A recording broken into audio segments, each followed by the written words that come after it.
Hi everyone. ఈ neck model వచ్చేసి front back రెండు వైపులా కూడా బోట్ నెక్ వస్తుంది. బ్యాక్ సైడ్ వచ్చేసి చిన్న ప్యాటర్న్ వస్తుంది. చూడండి, బోట్ నెక్ కింద చిన్న పట్టీ లాగా వస్తుంది, కింద వచ్చేసి ఈ షేప్ వస్తుంది. ఇక్కడ థ్రెడ్స్ వస్తాయి అన్నమాట మధ్యలో. ఈ షేప్ వచ్చినప్పుడు బోట్ నెక్కి సమానంగా కింద కూడా వచ్చినప్పుడు, బోట్ నెక్ బ్రాడ్ ఉంటుంది కదా, దానికి సమానంగా కింద కూడా తీసుకున్నాం అనుకోండి, బ్రాడ్ అనేది ఎక్కువైపోతుంది. బ్రాడ్ ఇష్టం లేని వాళ్ళు పైన బోట్ నెక్ విడ్త్ అనేది తగ్గించుకోవాలి.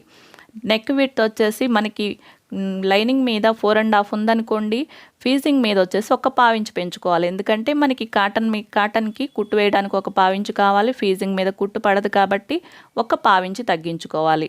ఈ నెక్ మార్కింగ్ ఎలా చేసుకోవాలో, ఫీజింగ్ ఎలా కట్ చేసుకోవాలో 2 షార్ట్ వీడియోస్ పెట్టాను. ఇంట్రెస్ట్ ఉంటే ఒకసారి చూసేయండి.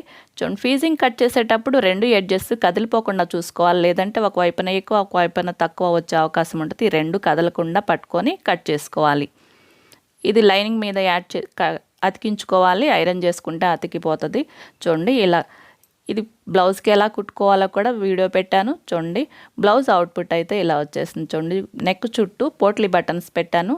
అవి కూడా 2 దగ్గర పెట్టాను అనమాట. ఒక చోట 2 అలా. షేప్ చూడండి కరెక్ట్గా వచ్చేసింది కదా. ఇలాంటి నెక్ షేప్ వచ్చినప్పుడు నెక్ విడ్త్ అయితే ఎంతైతే తీసుకున్నామో ఈ షేప్లో కూడా అంతే విడ్త్ తీసుకోవాలి. అప్పుడే నెక్ షేప్ అనేది బాగుంటుంది. ఫ్రంట్ సైడ్ మధ్యలో లెంత్ అనేది తగ్గించుకోవాలి, లేదంటే ఈ ప్లేస్లో ముడతలు అనేవి పడతాయి. చూడండి, ఇలా తగ్గించుకోవడం వల్ల ముడతలు పడవు, షేప్ అనేది మంచిగా వస్తుంది. ఫ్రంట్ సైడ్ వచ్చేసి ప్రిన్సెస్ కట్ చేశాను. మధ్యలో కూడా డాట్స్ వేసుకుంటే బ్లౌజ్కి షేప్ అనేది మంచిగా నిలబడుతుంది.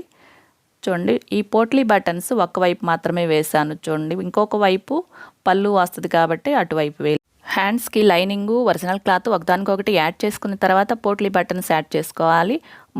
పోట్లీ బటన్స్ ఖర్చు కనపడకుండా కింద పట్టీ అనేది కుట్టుకుని తర్వాత హెమ్మింగ్ చేసుకుంటే నీట్గా ఉంటుంది. బ్లౌజ్ కటింగ్ స్టిచ్చింగ్ మన ఛానల్లో ఉంది, ఒకసారి చూసేయండి. మీకు కనుక వీడియో నచ్చితే లైక్ చేయండి, మీకు తెలిసిన వాళ్ళకి షేర్ చేయండి, ఛానల్ని సబ్స్క్రైబ్ చేసుకోండి. వీడియో ఎలా ఉందో కామెంట్ పెట్టండి. Thank you for watching.